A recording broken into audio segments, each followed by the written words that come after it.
야, 이 밥값도 못하는 년아! 걸레질 소리도 시끄럽다! 쥐 죽은 듯이 닦아! 낡은 반지하 창문 틈으로 시어머니 김말씀의 날카로운 고함이 들려왔습니다. 그리고 주저없이 지숙의 등짝을 발로 걷어찼습니다. 지숙은 외마디 비명을 지르며 바닥에 고꾸라지며 기침을 토해냈습니다. 남편 최준석은 강지숙의 앙상한 몸에 먹다 남은 라면 국물을 쏟으며 소리쳤습니다. 아픈 척하지 말고 저 방에 처박혀 있어. 너한테 줄 밥은 없어. 10년간 소식 끊고 살던 재벌 회장 엄마가 몰래 찾아와 목격한 충격적인 지옥이었습니다. 자신의 딸은 영양실조로 뼈만 앙상하게 남은 채 짐승처럼 엎드려 바닥을 닦고 있었습니다. 분노에 눈이 뒤집힌 엄마는 다음 날 새벽 딸을 학대한 시댁 공장에 거부할 수 없는 달콤한 덫을 놓습니다. 내 딸의 눈물을 피눈물로 갚아줄 엄마의 복수가 이제 막 시작됩니다. 그들이 탐욕스럽게 찍은 계약서 한 장이 온 가족의 영혼을 올가맬 목줄이 될 줄은 꿈에도 몰랐습니다. 시작하기 전에 무료로 눌러주시는 구독과 좋아요, 알림 설정은 똑순이 사랑방에 큰 힘이 됩니다. 지금 어디서 듣고 계신지 댓글 달아주세요. 그럼 지금부터 이야기를 시작하겠습니다. 서울의 화려한 스카이라인이 까마득하게 멀어지는 도시의 끝자락. 재개발이 멈춰버린 이 낡은 빌라촌은 마치 도시가 토해낸 찌꺼기처럼 음습하고 어두웠습니다. 퀴퀴한 곰팡이 냄새와 하수구에서 올라오는 악취가 코를 찌르는 골목 어귀에 이질적인 풍경이 펼쳐졌습니다. 검은색 최고급 세단 한 대가 소리 없이 미끄러져 들어와 멈춰 선 것입니다. 지나가던 동네 사람들은 생전 처음 보는 고급차의 위용에 압도되어 힐끔거리며 수군거렸습니다. 운전석에서 내린 비서실장이 뒷문을 열자 차가운 인상의 노부인이 모습을 드러냈습니다. 대한민국 유통업계의 대모 YJ그룹 윤정희 회장이었습니다. 윤정희 회장은 얼굴을 가리는 칠흑 같은 선글라스를 끼고 있었지만 그 너머의 눈빛이 얼마나 매섭게 떨리고 있는지는 아무도 짐작하지 못했죠. 비서실장이 걱정스러운 얼굴로 윤정희 회장을 막아섰습니다. 회장님, 정말 혼자 가시겠습니까? 이동리가 워낙 치안이 안 좋고 길이 험합니다. 저희가 모시겠습니다.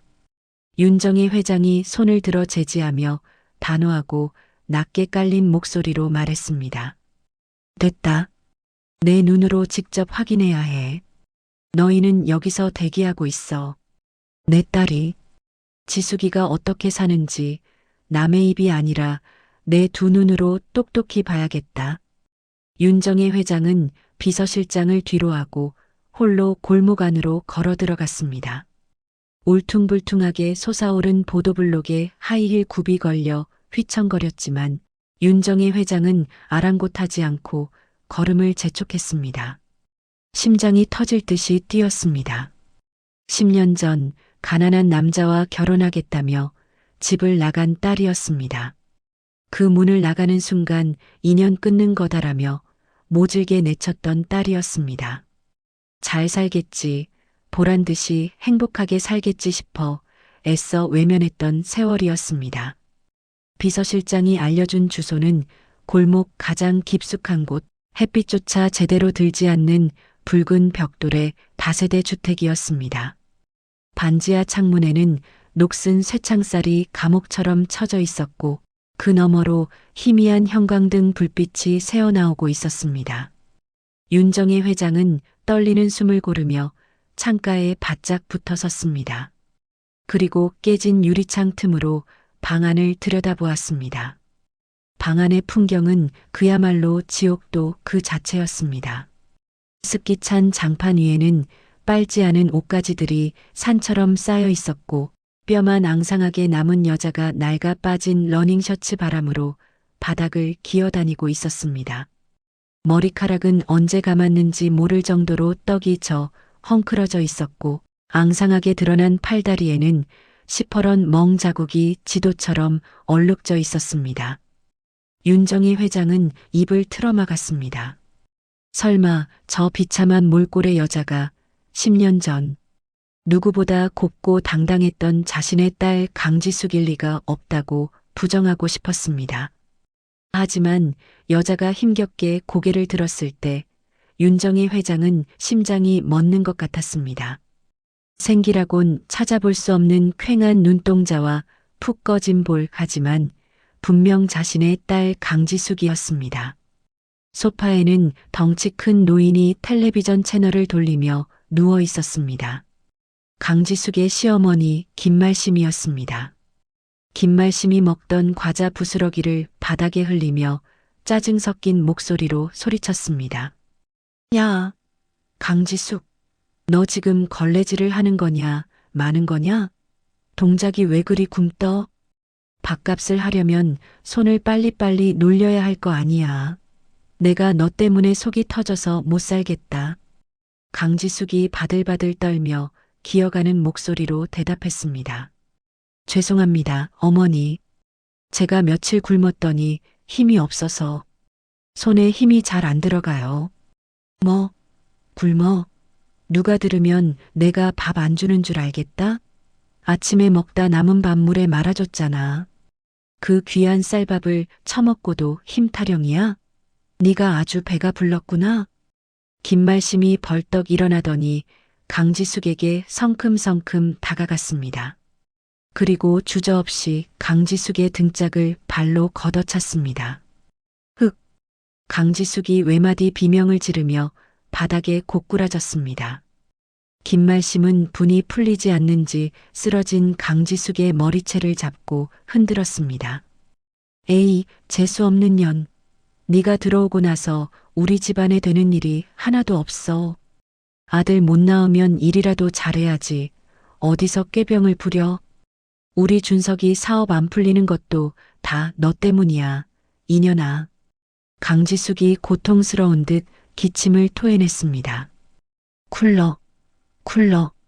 바닥에 붉은 핏덩이가 튀었습니다. 윤정희 회장은 창틀을 부여잡은 손에 피가 통하지 않을 정도로 힘을 주었습니다. 손톱이 부러질 듯 파고들었지만 고통조차 느껴지지 않았습니다. 당장이라도 뛰어들어가 저 노인네의 머리채를 휘어잡고 내 딸을 데리고 나오고 싶었습니다. 하지만 지금 나섰다가는 딸을 데리고 나올 수는 있어도 저들이 지은 죄를 완벽하게 물을 수는 없었습니다. 윤정희 회장은 피눈물을 삼키며 이를 악물고 계속 지켜보았습니다. 그때 현관문 비밀번호 누르는 소리가 들리고 한 남자가 비틀거리며 들어왔습니다. 강지숙의 남편 최준석이었습니다. 최준석은 술에 거나하게 취해 얼굴이 붉게 달아올라 있었고 입에서는 술 냄새가 진동했습니다. 손에는 편의점에서 사온 듯한 컵라면 용기가 들려 있었는데 국물이 출렁거려 바닥에 흘렀습니다. 최준석이 바닥에 쓰러져 피를 토하고 있는 강지숙을 보고 인상을 찌푸렸습니다.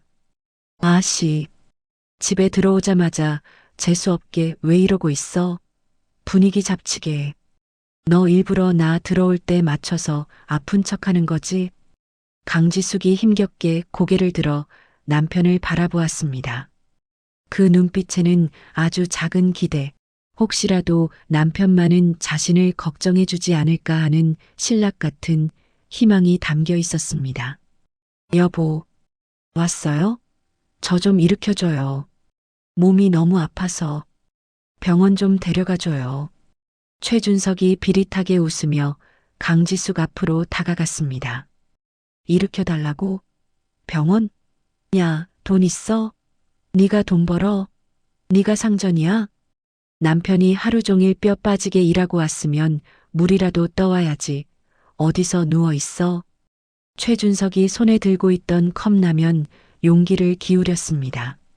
식어버린 붉은 라면, 국물과 퉁퉁 부른 면발이 강지숙의 머리 위로 쏟아져 내렸습니다. 고춧가루 국물이 눈과 코로 들어가자 강지숙이 괴로워하며 얼굴을 감싸 쥐었습니다. 아, 여보, 눈이 따가워요. 제발, 제발 이러지 마요. 김말심이 그 꼴을 보며 깔깔거리고 웃었습니다. 아이고, 우리 아들 잘한다. 속이 다 시원하다. 그래, 여자는 북어랑 같아서 3일에 한 번씩 패줘야 말을 듣는다더라. 저 꼴 좀 봐라.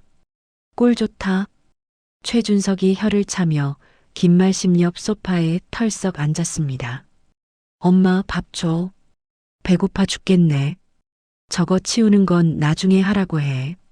냄새나니까 저 방에 처박아 두고. 그래, 내 새끼. 엄마가 우리 아들 좋아하는 고기 구워놨다. 얼른 와서 먹어라. 저녁꼴 보기 싫으니까 우린 식탁에서 먹자.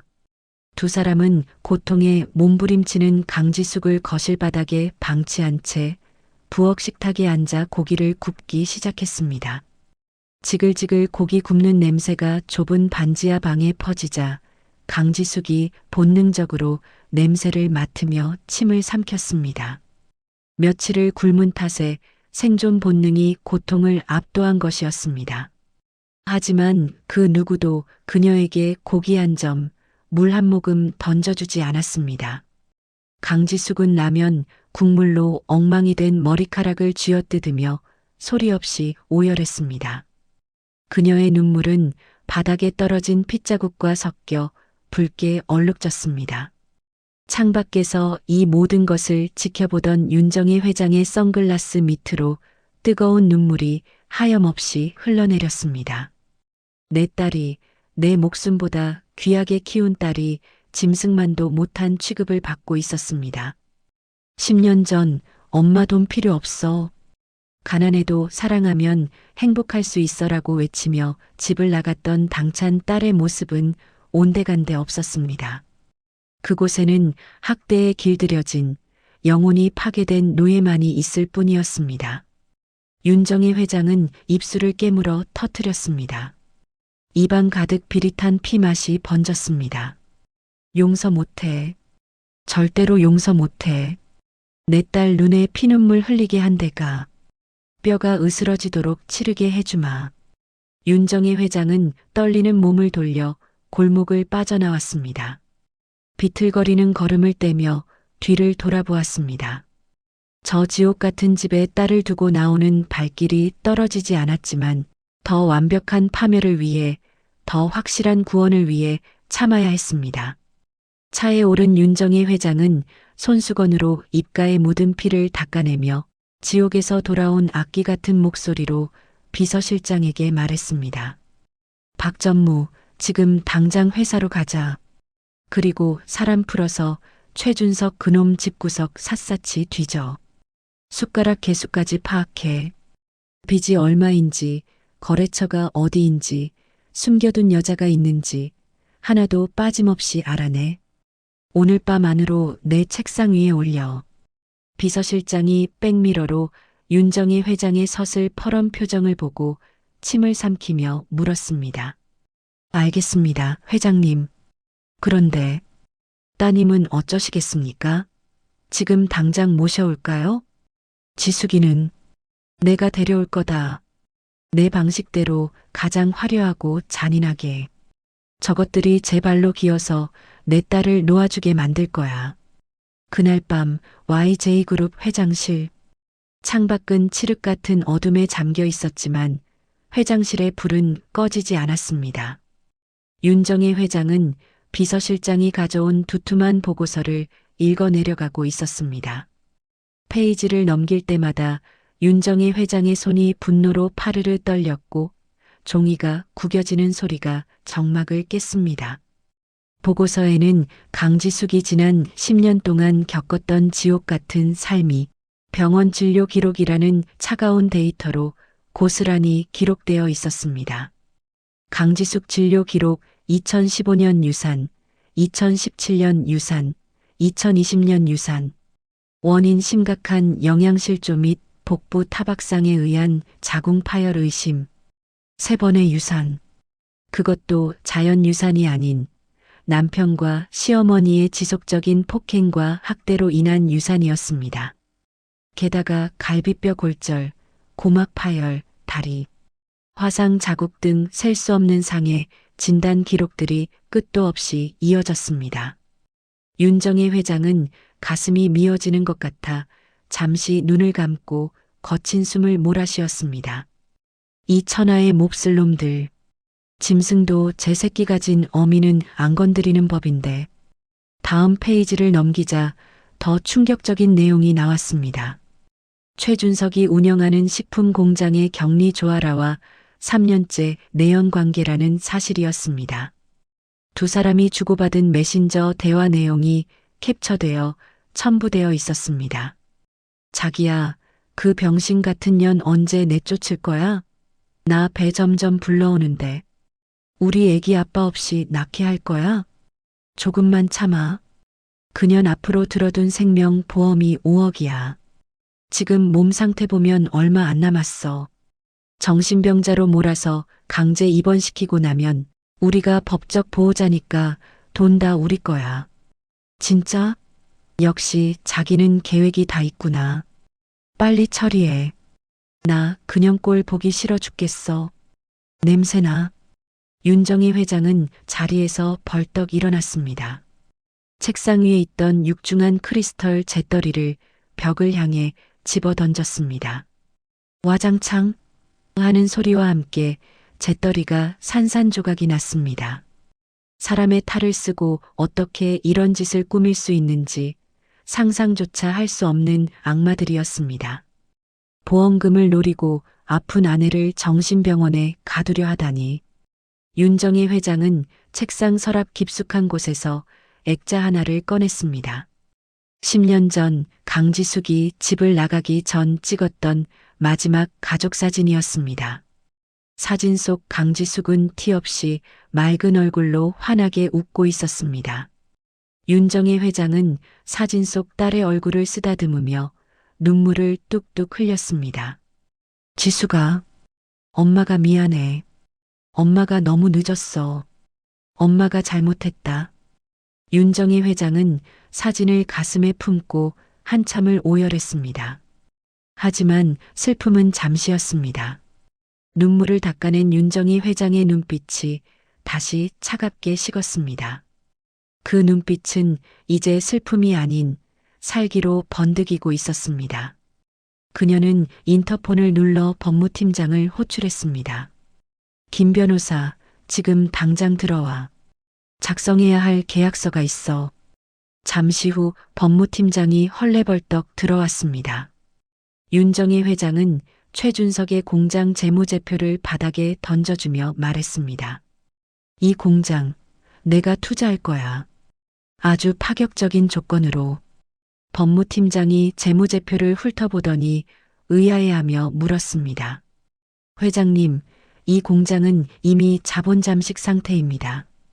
부채가 자산보다 많고 위생 문제로 영업 정지 처분까지 받았습니다. 투자 가치가 전혀 없습니다. 알아. 그러니까 더 투자해야지. 놈들이 덥석 물 수밖에 없도록 거부할 수 없는 달콤한 미끼를 던지는 거야. 50억? 50억을 투자하겠다고 해. 50억이요? 이런 구멍가게예요? 단 조건이 있어. 계약서에 특약사항을 넣어. 아주 깨알 같은 글씨로 법률 용어를 섞어서 아무도 눈여겨보지 않게. 하지만 법적 효력은 확실하게. 윤정희 회장이 만년필을 들어 종이에 무언가를 거칠게 적어 내려갔습니다. 그 내용을 본 법무팀장의 얼굴이 사색이 되었습니다. 특약조항 계약 불이행 및 투자금 유용 시 피투자자의 신체 포기 각서를 즉시 집행하며 직계 좀비속을 포함한 모든 가족이 연대 책임을 진다.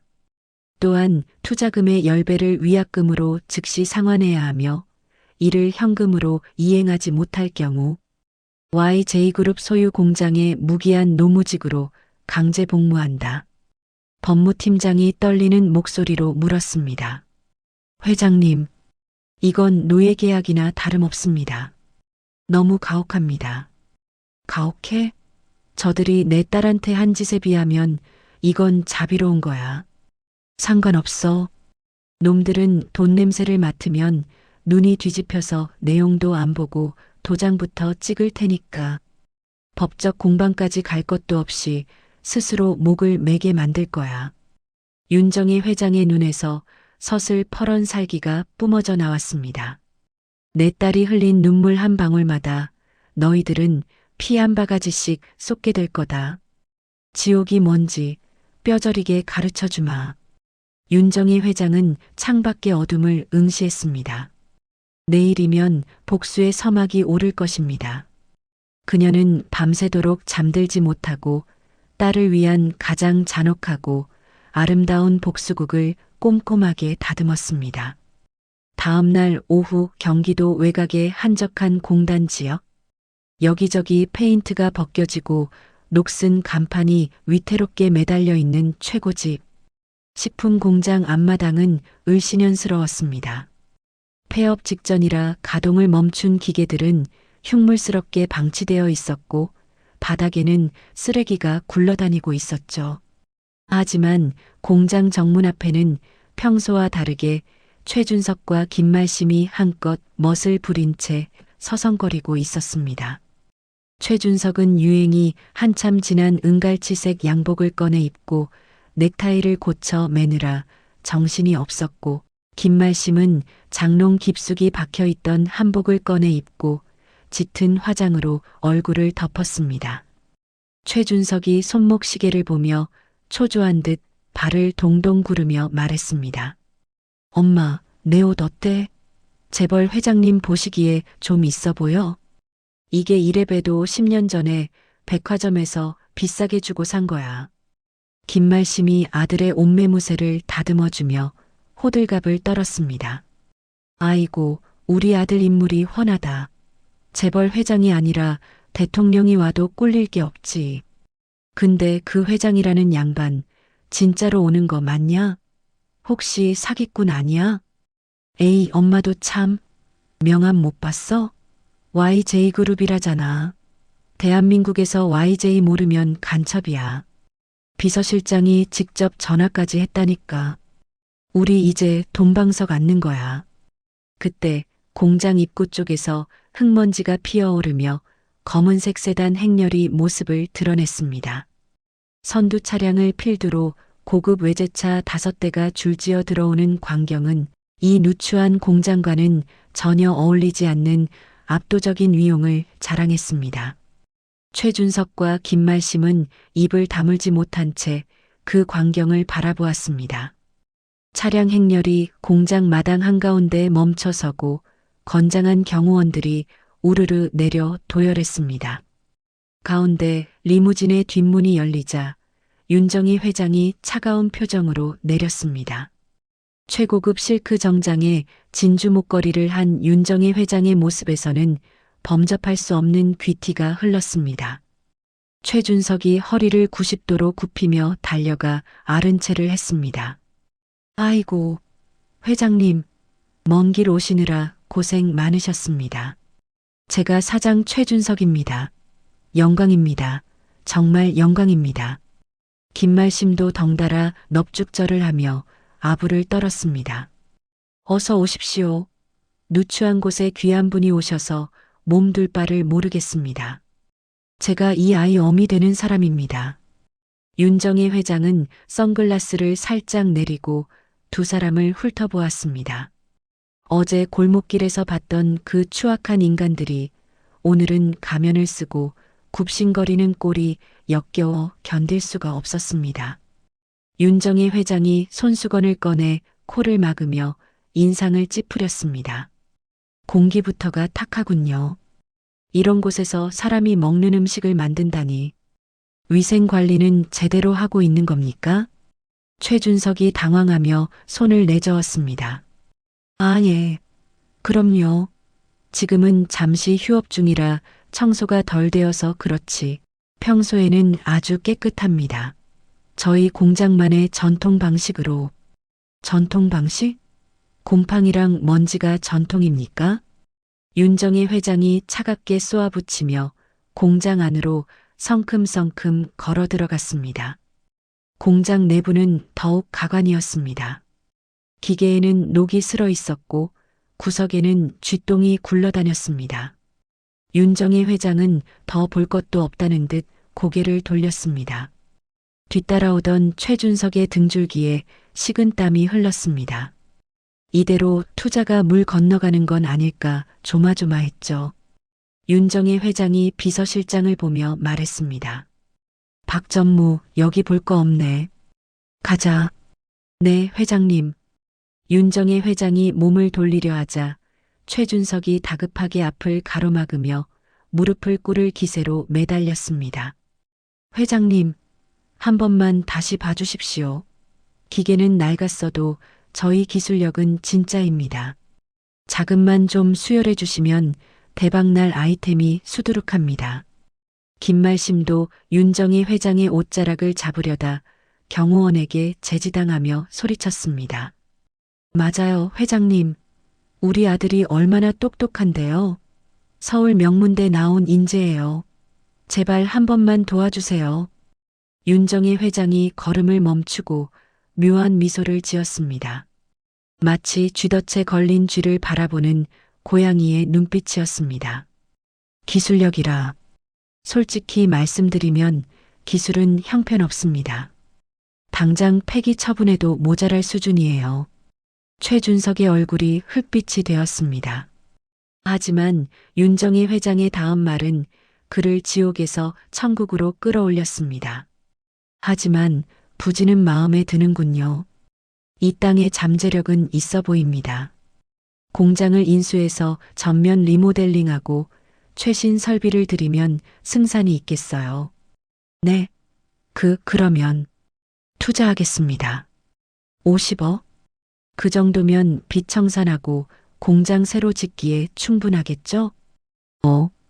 50억이요. 최준석과 김말심의 눈이 튀어나올 듯 커졌습니다.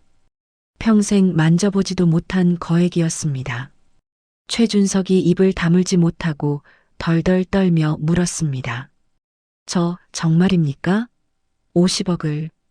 저희한테요? 네. 단 조건이 까다로울 겁니다. 제가 워낙 깐깐해서 말이죠. 자신 없으면 관두시고요. 아닙니다. 자신 있습니다. 시키시는 건 뭐든 다 하겠습니다. 신발이라도 할그라면 할겠습니다. 최준석이 바닥에 엎드려 윤정희 회장의 구두에 입을 맞추려 했습니다. 윤정희 회장이 더럽다는 듯 발을 빼며 한 발 물러섰습니다. 김말심이 눈치 없이 끼어들며 아부를 떨었습니다. 아이고, 회장님, 어쩜 이렇게 고우십니까? 우리 며느리 삼고 싶을 만큼 아주 미인이십니다. 사부인이라고 불러도 되겠어요. 호호. 순간 윤정희 회장의 눈빛이 서늘하게 식었습니다. 감히 내 딸을 식모 취급하는 주제의 사부인 타령이라니. 윤정희 회장이 김말심을 정면으로 노려보며 낮게 깔린 목소리로 말했습니다. 사람 볼 줄 모르시네요. 댁 같은 분을 사돈으로 둔 적도 없고 둘 생각도 없습니다. 말 조심하세요. 윤정희 회장의 서슬 퍼런 기세에 김말심이 히익 소리를 내며 뒷걸음질 쳤습니다. 윤정희 회장은 비서실장에게 눈짓을 했습니다. 내일 오전 10시 시내 호텔 비즈니스룸에서 계약 진행합니다. 늦지 마세요. 윤정희 회장은 미련 없이 차에 올랐습니다. 차량 행렬이 빠져나간 뒤에도 최준석과 김말심은 한참이나 멍하니 서 있었습니다. 그러다 최준석이 괴성을 지르며 김말심을 끌어안았습니다. 엄마, 들었어? 50억이래. 50억? 우리 이제 살았다. 대박이야. 그래, 내 새끼. 내가 뭘 했냐. 넌 크게 될 놈이라고 했지? 아이고, 조상님이 도우셨다. 두 사람은 공장 마당에서 덩실덩실 춤을 췄습니다. 그 50억이 자신들의 목을 죄 밧줄 값이라는 건 꿈에도 모른 채 말입니다. 그날 저녁 낡은 빌라촌 반지하 집. 최준석은 술에 거나하게 취해 콧노래를 흥얼거리며 현관문을 열었습니다. 손에는 족발 봉지가 들려 있었습니다. 부엌 구석에서 쭈그리고 앉아 찬물로 배를 채우고 있던 강지숙이 남편을 보고 화들짝 놀라 일어났습니다. 여보, 오셨어요? 최준석이 강지숙을 보자마자 인상을 팍 구겼습니다. 기분 좋은 날에 재수 없는 얼굴을 봤다는 표정이었습니다. 최준석이 강지숙을 거칠게 밀치며 소리쳤습니다. 야, 너 내가 집에 있을 때 눈에 띄지 말라고 했지. 왜 나와 있어? 기분 잡치게. 강지숙이 벽에 부딪히며 신음을 흘렸습니다. 죄송해요. 배가 너무 고파서 물이라도 마시려고.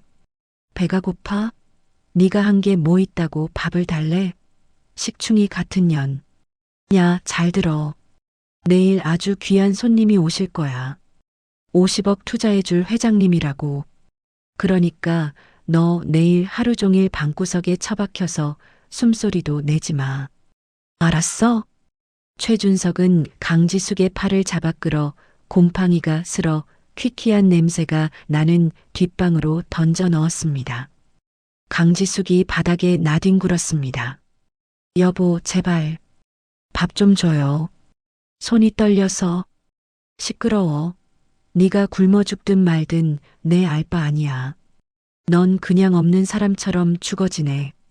최준석은 밖에서 방문을 닫고 자물쇠를 채워버렸습니다.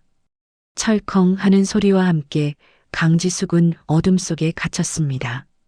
강지숙이 문을 두드리며 울먹였습니다. 여보, 문 좀 열어줘요. 너무 무서워요. 하지만 최준석은 들은 척도 하지 않고 거실로 가서 텔레비전을 크게 틀었습니다. 잠시 후 김말심이 들어왔습니다. 아들, 족발 사왔어? 아이고, 냄새 좋다. 엄마 앉아. 오늘은 내가 쏜다. 50억 투자 받으면 이런 족발이 아니라 매일 소고기만 먹고 살 거야. 두 사람은 거실 한가운데 상을 펴고 족발 파티를 벌였습니다. 쩝쩝거리는 소리와 텔레비전 소리, 그리고 두 사람의 웃음소리가 방문 틈으로 새어 들어왔습니다. 뒷방에 갇힌 강지숙은 무릎을 감싸 쥐고 웅크려 앉았습니다. 배고픔보다 더 고통스러운 것은 자신이 인간 취급을 받지 못한다는 비참함이었습니다. 김말심이 족발 뼈다귀 하나를 들고 뒷방 문 앞으로 다가왔습니다. 그리고 문 아래 틈으로 뼈다귀를 쑥 밀어 넣었습니다. 야, 옛다. 걔도 안 먹는 거지만 너한테는 감지덕지니까 핥아 먹든지 말든지 해라.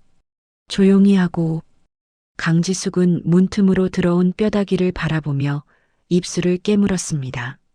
눈물이 뚝뚝 떨어져 뼈다귀 위를 적셨습니다. 10년 전 엄마의 반대를 무릅쓰고 선택한 사랑의 대가가 이렇게 처참할 줄은 몰랐습니다. 엄마, 보고 싶어. 엄마 말 들을걸. 내가 잘못했어.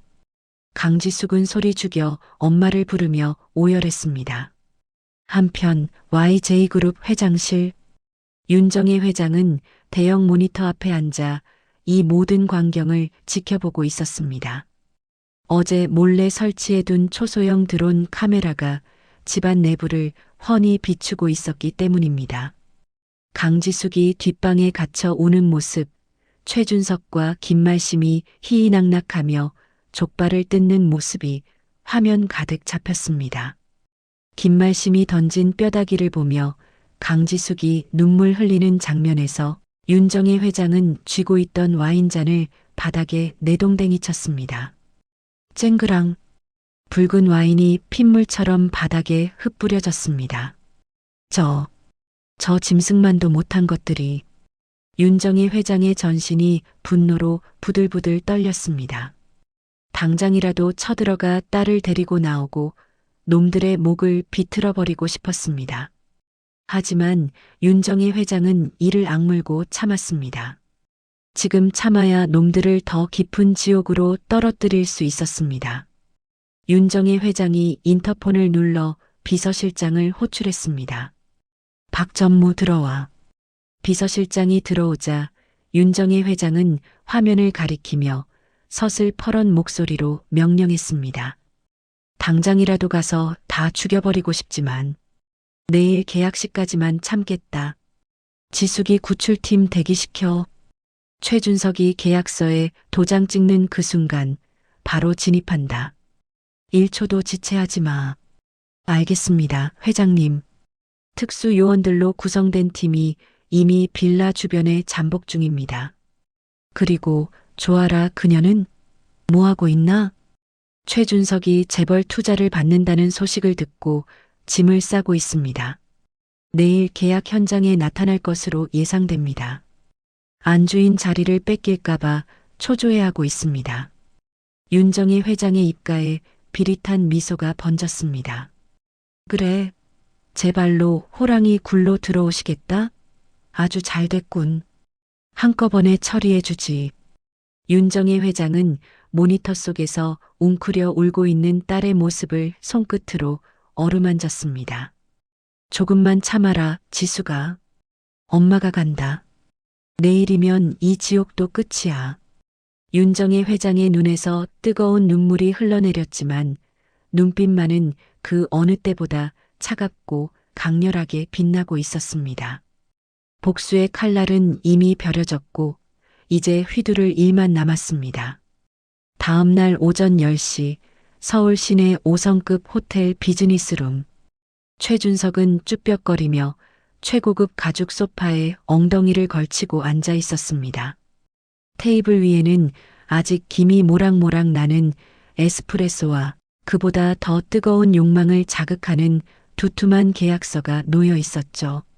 맞은편에는 윤정희 회장이 우아하게 다리를 꼬고 앉아 찻잔을 들고 최준석을 빤히 바라보고 있었습니다. 그 서늘한 시선에 최준석은 마른 침을 꿀꺽 삼켰습니다. 어제 공장에서 봤던 그 기세등등함은 온데간데 없고 마치 도살장에 끌려온 소처럼 눈동자를 굴리고 있었죠. 윤정희 회장이 찻잔을 내려놓으며 정적을 깼습니다. 최 사장님, 긴장하셨나 봅니다. 이마에 땀이 송골송골 맺히셨네요. 최준석이 화들짝 놀라 손등으로 이마를 훔쳤습니다. 아, 아닙니다.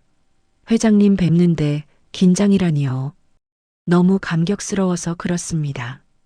저희 같은 영세업체에 50억이라니. 꿈만 같아서요. 꿈 아니니까 걱정 마세요. 자, 이게 투자 계약서입니다. 윤정희 회장이 계약서를 최준석 쪽으로 밀었습니다. 최준석은 떨리는 손으로 계약서를 집어들었습니다.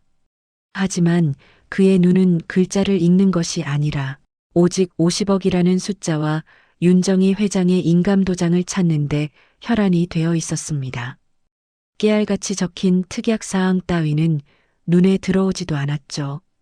윤정희 회장이 나직한 목소리로 설명했습니다. 표준 계약서 양식입니다만 워낙 큰 금액이다 보니 안전장치를 몇 개 걸어뒀습니다. 3페이지 하단에 있는 특약사항 읽어보시겠습니까? 아유, 회장님이 알아서 잘해주셨겠죠. 제가 뭐 법을 압니까? 회장님만 믿고 가는 거죠. 최준석은 호탕하게 웃으며 볼펜을 집어들었습니다. 윤정희 회장의 입꼬리가 미세하게 올라갔습니다.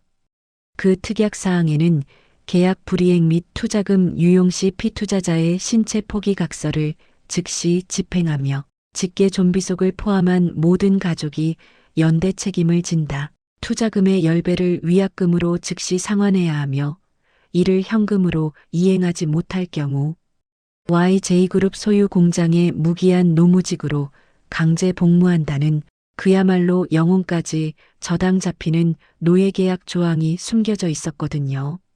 최준석이 인주 뚜껑을 열고 도장을 찍으려는 찰나 비즈니스룸의 문이 벌컥 열렸습니다. 자기야, 나왔어. 정적을 깨고 난입한 불청객은 다름 아닌 조아라였습니다. 화려한 호피 무늬 원피스에 굽 높은 키리를 신고 한 손에는 명품백을 든 채 임신한 배를 과시하듯 내밀고 서 있었죠. 최준석의 얼굴이 사색이 되었습니다. 중요한 계약 자리에 내연녀가 그것도 저런 차림으로 나타나다니. 투자가 물 건너갈 수도 있다는 공포가 엄습했습니다. 최준석이 벌떡 일어나며 소리쳤습니다. 야, 조아라. 너 여기가 어디라고 함부로 들어와? 당장 안 나가? 하지만 조아라는 눈 하나 깜짝하지 않았습니다. 오히려 최준석에게 다가가 팔짱을 끼며 윤정희 회장을 위아래로 훑어보았습니다. 마치 시어머니 될 사람을 가늠해보는 며느리 같은 무례하기 짝이 없는 눈빛이었죠. 조아라가 콧소리를 내며 말했습니다. 어머, 자기야. 왜 그래? 나도 이제 이 공장 안주인 될 사람인데 이런 중요한 자리에 빠지면 섭섭하지. 안녕하세요, 회장님. 저 사장님 약혼녀예요. 뱃속에 우리 후계자도 있고요. 조아라가 배를 쓰다듬으며 뻔뻔하게 자신을 소개했습니다. 최준석은 당황해서 어쩔 줄을 몰라 했습니다. 그는 윤정희 회장의 눈치를 살피며 변명하느라 혀가 꼬였습니다. 회장님, 오해하지 마십시오. 이 사람은 그냥 저희 공장 경리인데 임신을 해서 호르몬 때문에 정신이 좀 오락가락합니다. 제가 당장 내보내겠습니다. 최준석이 조아라를 밀어내려 하자 조아라가 악을 쓰며 버텼습니다. 무슨 소리야? 오빠가 나랑 결혼한다고 했잖아. 50억 받으면 그 병신 같은 마누라 버리고 나랑 새 출발한다며. 왜 거짓말해? 조아라의 입에서 쏟아지는 말들은 하나같이 폭탄 같았습니다. 최준석은 이대로 끝장이라고 생각하며 눈을 질끈 감았습니다. 그런데 그때 예상치 못한 웃음소리가 들려왔습니다. 호호호, 사이가 아주 좋으시네요. 윤정희 회장이었습니다. 화를 내기는커녕 아주 인자하고 여유로운 미소를 짓고 있었습니다. 최준석과 조아라는 동시에 눈이 휘둥그레져서 윤정희 회장을 바라보았습니다. 윤정희 회장이 찻잔을 들며 부드럽게 말했습니다. 젊은 사람들이 사랑 싸움하는 거 보니 귀엽기도 하고 활기차서 좋네요. 최 사장님, 능력 좋으십니다. 이렇게 미인을, 그것도 뱃속에 복덩이까지 품은 약혼녀를 두시다니. 최준석은 멍하니 입을 벌렸습니다. 이게 무슨 상황인지 도무지 이해가 가지 않았지만 어쨌든 회장님이 화가 안 났다는 사실에 안도의 한숨을 내쉬었습니다. 조아라는 기세등등해져서 코를 찡긋거렸습니다. 어머, 회장님, 보실 줄 아시네요. 제가 사장님을 밤낮으로 보필하느라 얼마나 고생했는지 몰라요. 내조의 여왕이라니까요. 윤정희 회장은 속으로 구역질이 올라오는 것을 참으며 고개를 끄덕였습니다. 제 발로 걸어들어온 먹잇감이 기특할 지경이었습니다. 복수할 대상이 하나 더 늘었으니 판을 더 크게 벌일 수 있게 된 셈이었죠. 윤정희 회장이 비서실장에게 눈짓을 했습니다. 비서실장이 쇼핑백 하나를 가져와 조아라에게 건넸습니다. 이게 뭔가요? 축하 선물입니다. 임신하셨다니 몸도 무거우실 텐데 기분 전환이라도 하세요. 우리 백화점 명품관 상품권입니다. 가방이든 옷이든 원하는 거 골라서 가지세요. 조아라가 쇼핑백을 열어보더니 입이 귀에 걸렸습니다. 상품권 봉투가 두툼했습니다. 야, 회장님 정말 감사합니다. 역시 스케일이 다르시네. 오빠 봤지? 나 복덩이 맞지? 윤정희 회장은 이번엔 최준석에게 지갑에서 검은색 카드를 꺼내 내밀었습니다. 한도 없는 법인 카드였습니다. 최 사장님, 오늘 계약 기념으로 제가 한턱 내죠. 강남에서 제일 물 좋다는 요정 예약해뒀습니다. 오늘 밤 가족분들 다 데리고 가서 마음껏 즐기세요. 비용은 전부 이 카드로 처리하시고요.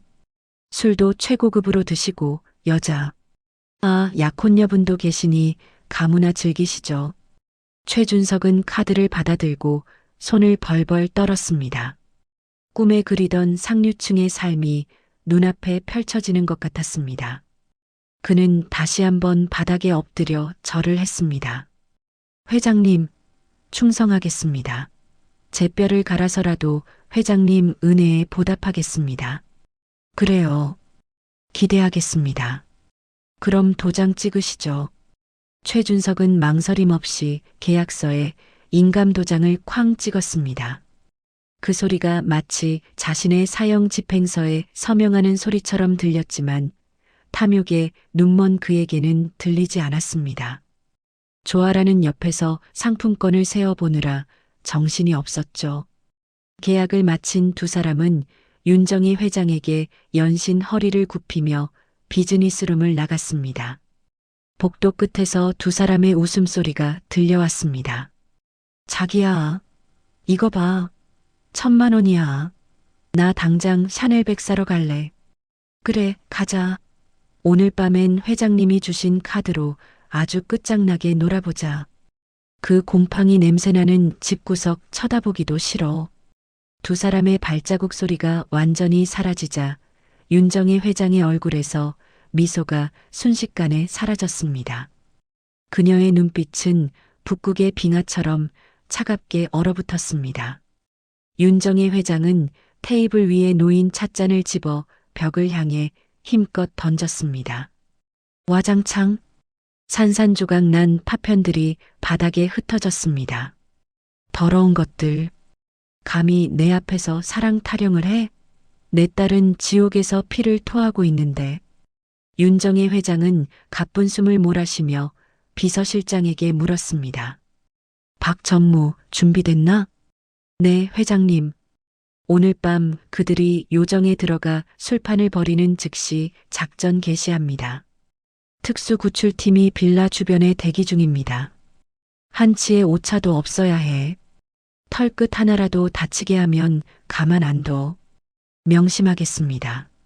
그리고 회장님께서 지시하신 조아라의 산부인과 기록 말입니다만 비서실장이 태블릿 PC를 내밀었습니다. 화면에는 유전자 검사 결과 보고서가 띄워져 있었습니다. 예상대로입니다. 태아의 주수가 최준석과 관계를 맺기 시작한 시점보다 2주 빠릅니다. 그리고 결정적으로 비서실장이 화면을 넘기자 낯선 남자의 사진과 신상 명세가 나왔습니다. 이 남자 강철민, 전과 오범의 제비족입니다.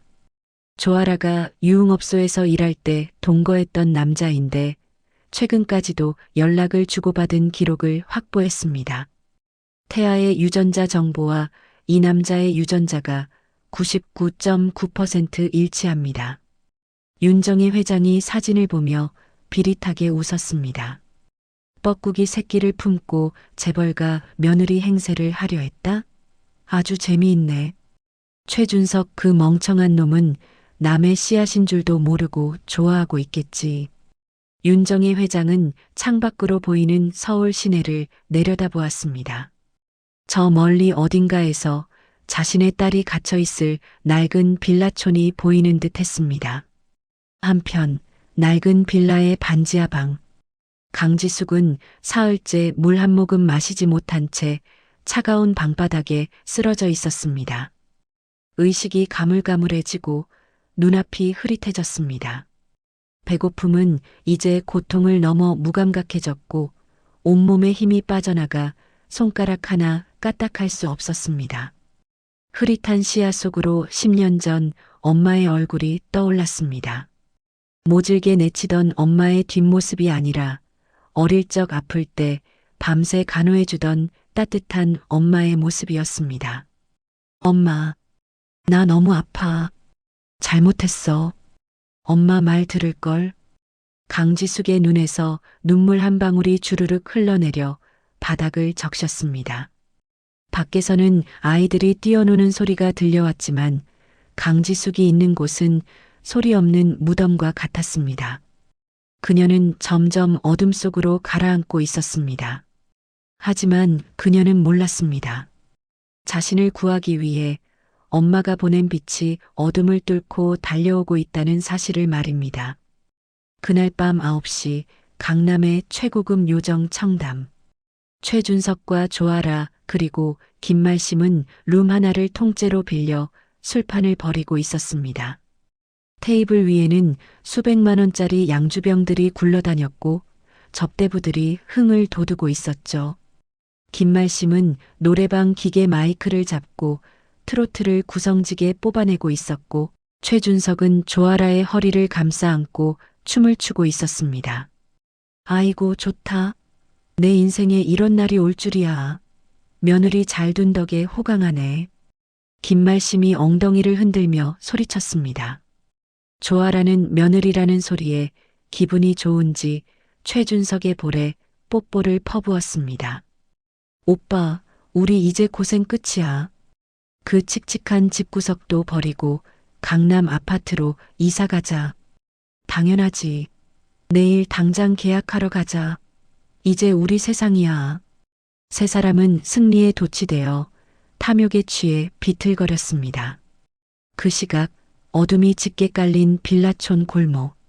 검은색 승합차에서 검은 복장의 건장한 남성들이 소리 없이 내렸습니다. 그들의 손에는 절단기와 특수 장비들이 들려 있었습니다. 리더가 수신호를 보내자 대원들이 신속하게 최준석의 집 현관문 앞으로 이동했습니다. 잠겨있는 자물쇠는 절단기에 의해 맥없이 잘려나갔습니다. 문이 열리고 그들은 지옥의 문턱을 넘어 안으로 진입했습니다. 어둠 속에서 희미한 신음소리가 들려왔습니다. 구출팀장의 무전기가 치지직거리며 윤정희 회장의 목소리를 토해냈습니다. 단 1초도 지체하지 마라. 내 딸 반드시 살려서 데리고 나와. 지옥의 문이 열리고 심판의 시간이 다가오고 있었습니다. 어둠이 짙게 내려앉은 밤 9시 서울 강남의 한복판에 위치한 최고급 요정 청담. 화려한 네온 사인이 번쩍이는 거리 안쪽 은밀하게 자리 잡은 이곳의 VIP 룸에서는 흥청망청한 술판이 벌어지고 있었습니다. 최준석과 조아라 그리고 김말심은 윤정희 회장이 건넨 법인 카드로 그야말로 왕이라도 된 듯한 기분을 만끽하고 있었죠. 테이블 위에는 한 병에 수백만 원을 호가하는 최고급 양주들이 빈 병으로 굴러다니고 있었고 산의 진미가 가득한 안주 접시들은 이미 난장판이 되어 있었습니다. 한복을 곱게 차려입은 접대부들이 옆에서 비위를 맞추며 술을 따랐습니다. 김말심이 노래방 기계에 마이크를 잡고 덩실덩실 춤을 추며 소리쳤습니다. 아이고 좋다. 내 인생에 이런 날이 올 줄이야. 늙어 죽기 전에 호강 한번 제대로 해보네. 에헤라디야. 김말심의 쩌렁쩌렁한 노랫소리가 룸을 가득 채웠습니다. 최준석은 조아라의 허리를 감싸 안고 비틀거리며 춤을 추고 있었습니다. 술에 잔뜩 취한 최준석의 얼굴은 붉게 달아올라 있었고 눈은 풀려 있었습니다. 최준석이 혀 꼬인 소리로 조아라에게 속삭였습니다. 아라야, 우리 이제 진짜 부자다. 50억이면 평생 놀고 먹어도 돼. 내일 당장 강남 아파트 보러 가자. 펜트하우스로. 조아라가 최준석의 볼에 쪽 소리나게 뽀뽀를 하며 애교를 부렸습니다. 자기야, 진짜지? 나 약속했다? 그 칙칙한 반지하 냄새. 이제 지긋지긋해. 빨리 계약하고 떠나자. 아, 근데 집에 갇혀있는 그 여자는 어떡해? 아, 몰라. 굶어 죽든 말든 내버려둬. 어차피 내일이면 끝장인데 뭐. 신경 쓰지 말고 마셔. 오늘은 우리 날이야. 최준석이 양주잔을 높이 들어 올리며 건배를 외쳤습니다.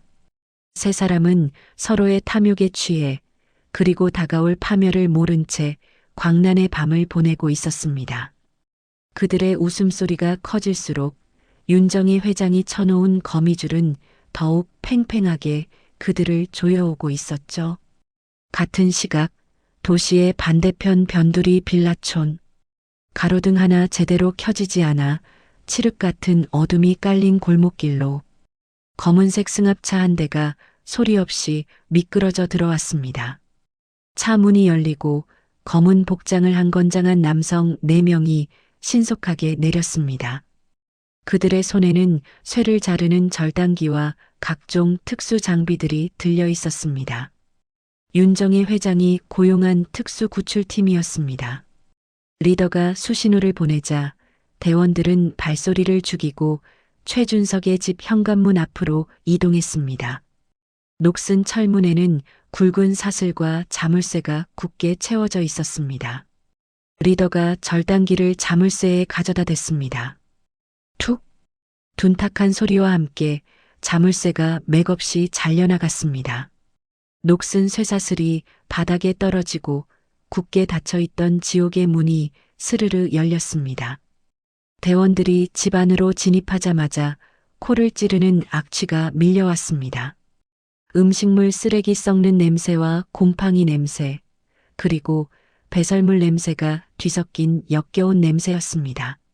리더가 손전등을 비추며 안쪽 방문으로 향했습니다.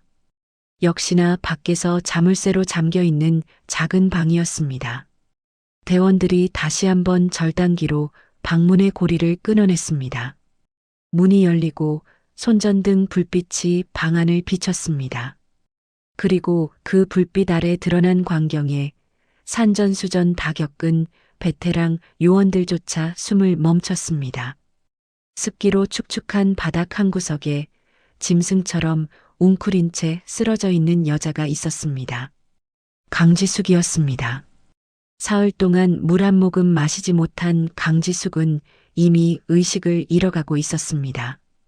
입술은 바싹 말라 터져 있었고 움푹 파인 눈가는 검게 죽어 있었습니다. 인기척을 느낀 강지숙이 힘겹게 눈꺼풀을 들어 올렸습니다. 흐릿한 시야 속에 건장한 남자들의 그림자가 보이자 강지숙의 몸이 본능적으로 공포에 떨기 시작했습니다. 남편이 또다시 자신을 때리러 온 줄 알았던 것입니다. 강지숙이 쉰 목소리로 애원했습니다. 잘못 했어요. 때리지 마세요. 밥 안 줘도 돼요. 제발. 가냘픈 손을 들어 머리를 감싸쥐는 모습이 너무나 처참했습니다. 구출팀장이 급히 강지숙에게 다가가 무릎을 꿇었습니다. 그리고 겉옷을 벗어 강지숙의 앙상한 어깨를 덮어주었습니다. 강지숙 씨, 안심하십시오. 저희는 윤정희 회장님의 지시를 받고 왔습니다. 이제 안전합니다. 집에 가시죠. 엄마. 강지숙의 눈에서 눈물 한 방울이 툭 떨어졌습니다. 긴장이 풀린 듯 강지숙의 고개가 힘없이 툭 떨어졌습니다. 팀장이 다급하게 무전기에 대고 외쳤습니다. 타깃 확보. 상태가 위중하다. 앰뷸런스 대기시켜. 지금 바로 이동한다. 대원 중 한 명이 깃털처럼 가벼워진 강지숙을 번쩍 안아들었습니다. 그들은 신속하게 빌라를 빠져나와 대기 중인 차량에 강지숙을 태웠습니다. 차는 요란한 사이렌 소리 대신 비상등만을 켠 채 어둠 속을 뚫고 질주했습니다. 목적지는 YJ그룹 산하병원의 VIP 병동이었습니다. 1시간 뒤 병원 VIP 병실, 최첨단 의료 장비들이 갖춰진 하얀 방 안에 윤정희 회장이 서 있었습니다. 그녀의 시선은 침대 위에 누워있는 딸에게 고정되어 있었습니다. 응급 처치를 마치고 수액을 맞고 있는 강지숙의 얼굴은 시체처럼 창백했습니다. 의사가 조심스럽게 윤정희 회장에게 다가와 차트를 보여주며 설명했습니다. 심각한 탈수와 영양실조 상태입니다. 갈비뼈에는 실금도 가 있고요. 조금만 늦었으면 장기 손상으로 이어져 생명이 위험할 뻔했습니다. 당분간은 절대 안정이 필요합니다. 윤정희 회장은 말없이 고개를 끄덕였습니다. 의사와 간호사들이 병실을 나가자 윤정희 회장은 침대 곁으로 다가가 의자에 앉았습니다. 떨리는 손을 뻗어 딸의 헝클어진 머리카락을 넘겨주었습니다. 거칠어진 피부와 앙상하게 드러난 쇄골이 손끝에 닿았습니다. 윤정희 회장의 눈에서 참았던 눈물이 하염없이 쏟아졌습니다. 지수가, 내 새끼, 엄마가 미안해. 엄마가 너무 늦게 왔어. 윤정희 회장은 딸의 손을 자신의 볼에 비비며 오열했습니다. 10년 전 모질게 내쳤던 그날의 기억이 가슴을 후벼 팠습니다. 그때 잡아주지 못한 손이 이렇게 망가져서 돌아올 줄은 꿈에도 몰랐습니다. 그때 강지숙의 손가락이 미세하게 움직였습니다. 강지숙이 천천히 눈을 떴습니다. 눈부신 형광등 불빛에 잠시 눈을 찌푸리던 강지숙의 시선이 옆에 있는 사람에게 머물렀습니다. 눈물로 범벅이 된 엄마의 얼굴이었습니다. 강지숙은 이것이 죽기 전에 꾸는 마지막 꿈이라고 생각했습니다. 강지숙이 갈라진 목소리로 불렀습니다. 엄마, 나 죽은 거야? 아니야. 아니야, 지수가. 살았어. 네가 왜 죽어? 엄마가 여기 있잖아. 엄마가 널 구했어. 윤정희 회장이 딸의 손을 꽉 잡았습니다. 따뜻한 체온이 전해지자 강지숙의 눈동자가 흔들렸습니다. 꿈이 아니었습니다. 진짜 엄마였습니다. 그토록 보고 싶었고 그토록 그리워했던 엄마가 눈앞에 있었습니다. 엄마. 엄마. 강지숙이 아이처럼 울음을 터뜨렸습니다. 윤정희 회장은 침대 위로 몸을 숙여 딸을 꽉 껴안았습니다. 그래, 엄마야. 이제 아무 걱정하지 마. 그 지옥 같은 곳엔 다시는 안 보내. 엄마가 다 알아서 할 거야. 너 괴롭힌 놈들, 엄마가 다 죽여버릴 거야. 모녀는 서로를 부둥켜 안고 한참을 울었습니다. 10년의 세월 동안 쌓인 그리움과 회한, 그리고 고통이 눈물과 함께 씻겨 내려갔습니다. 한바탕 눈물을 쏟아낸 후 윤정희 회장은 보온병에서 따뜻한 죽을 그릇에 담았습니다. 직접 끓여온 전복죽이었습니다. 윤정희 회장이 숟가락으로 죽을 떠서 호호 불어 강지숙의 입에 가져다 주었습니다. 자, 한 입 먹어보렴. 네가 제일 좋아하는 전복죽이야. 이거 먹고 얼른 기운 차려야지. 강지숙은 떨리는 입을 벌려 죽을 받아 먹었습니다. 따뜻하고 부드러운 죽이 목을 타고 넘어가자 얼어붙었던 몸과 마음이 녹아내리는 것 같았습니다. 눈물 섞인 죽을 삼키며 강지숙은 다짐했습니다. 다시는 죽어도 다시는 그 지옥으로 돌아가지 않겠다고. 엄마가 내밀어준 이 손을 절대 놓지 않겠다고. 다음 날 아침 낡은 빌라. 아침 햇살이 창문을 통해 들어오고 있었지만 집안은 난장판이었습니다. 요정에서 밤새 술을 퍼마시고 새벽에 들어온 최준석과 김말심은 거실 바닥에 널브러져 자고 있었습니다. 최준석이 갈증을 느끼며 부스스 눈을 떴습니다. 머리가 깨질 듯이 아팠습니다. 최준석이 비틀거리는 걸음으로 부엌으로 가 물을 마셨습니다. 그러다 문득 안방에 있는 조아라가 생각나 해벌쭉 웃었습니다. 이제 곧 50억이 입금될 테고 새 집으로 이사갈 생각에 숙취도 잊혀지는 듯 했습니다. 최준석은 콧노래를 부르며 화장실로 가려다 뒷방 문이 활짝 열려 있는 것을 발견했습니다. 자물쇠는 바닥에 끊어진 채 뒹굴고 있었죠. 최준석이 눈을 비비며 뒷방 안을 들여다보았습니다. 방 안은 텅 비어 있었습니다. 강지숙이 사라진 것입니다. 최준석이 놀라서 김말심을 발로 착 깨웠습니다. 엄마, 일어나봐. 큰일 났어. 전현이 도망갔어. 응? 누가 도망가? 무슨 귀신 신나락 까먹는 소리야? 김말심이 눈곱을 떼며 일어나 뒷방을 확인했습니다. 정말로 강지숙이 없었습니다. 잠시 멍하니 서 있던 두 사람은 곧이어 서로 마주보며 박수를 쳤습니다. 아이고, 잘됐다. 안 그래도 저걸 어떻게 처리하나 골치 아팠는데 제 발로 나가주네. 그러게 말이야.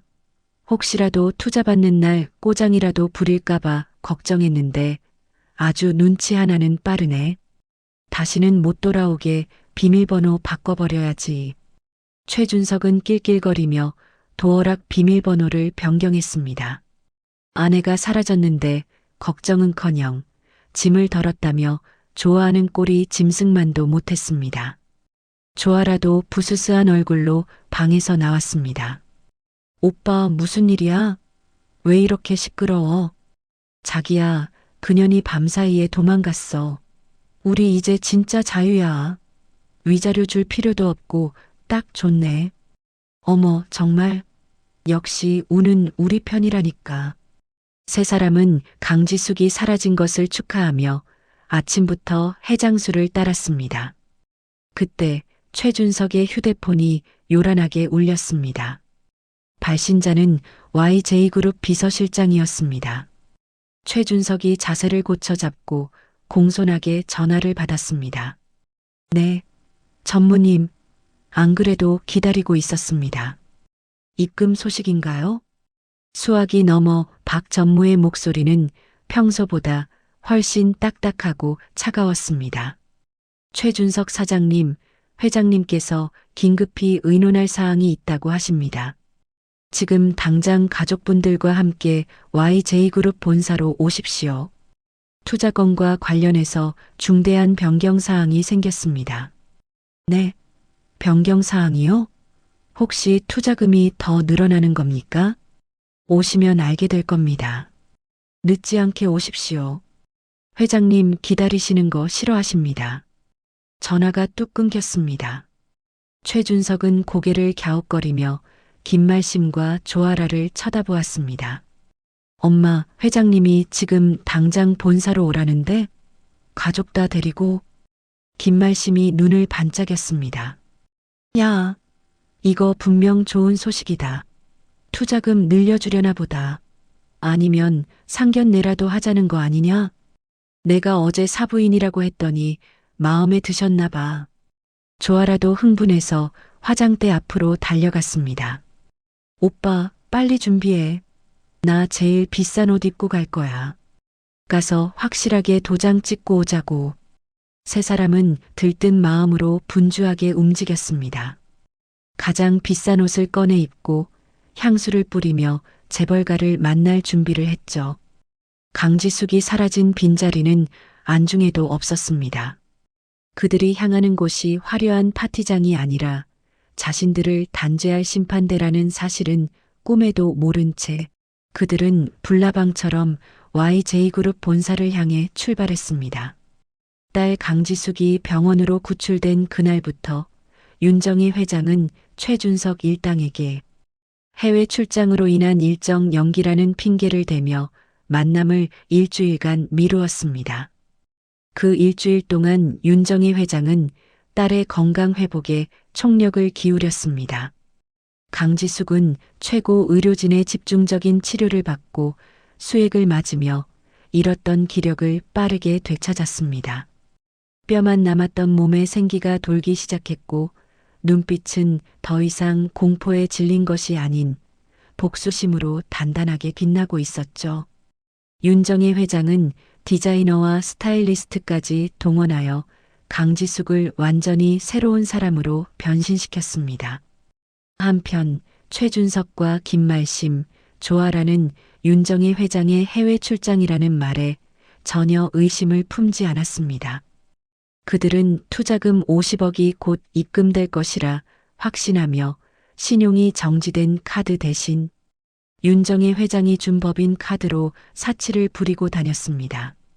김말심은 비싼 보약을 사 먹었고 조아라는 명품 매장을 돌며 아기용품과 자신의 옷들을 사 모았으며 최준석은 술과 도박에 빠져 지냈습니다. 강지숙이 사라진 것에 대해서는 도망간 년 잘 됐다며 축하 파티를 벌였고 경찰에는 실종 신고 대신 가출 신고를 하여 흔적을 지우려 했습니다. 일주일 후 최준석의 휴대폰으로 윤정희 회장 비서실에서 전화가 걸려왔습니다. 최 사장님, 회장님께서 귀국하셨습니다. 지금 당장 가족분들과 함께 YJ그룹 본사로 오십시오. 투자건과 관련하여 최종 결정을 내리실 겁니다. 전화를 끊은 최준석은 환호성을 질렀습니다. 최준석이 거실에서 춤을 추며 소리쳤습니다. 엄마, 알아야. 드디어 됐어. 회장님이 우리 가족을 보시겠대. 오늘 투자금 입금이다. 내가 뭘 했어. 수진이 그 병신 같은 년이 나가니까 운이 트이잖아. 김말심과 조아라도 화들짝 놀라 고급 옷을 차려입기 시작했습니다. 김말심이 거울을 보며 화장을 고쳤습니다. 아이고, 내 며느리. 아니, 우리 아들 약혼녀. 너 제일 예쁜 거 입고 가야 한다. 회장님 눈에 들어야 해. 내가 오늘 사돈이라고 불러달라고 해버릴 거야. 조아라는 명품백을 들고 배를 쑥 내밀며 거만하게 웃었습니다. 걱정 마세요, 어머님. 제가 이 배 하나로 끝장내고 올게요. 오늘 우리 가족 상견례하는 날이나 다름없어요. 세 사람은 최준석이 무리해서 렌트한 고급 외제차를 타고 YJ그룹 본사로 향했습니다.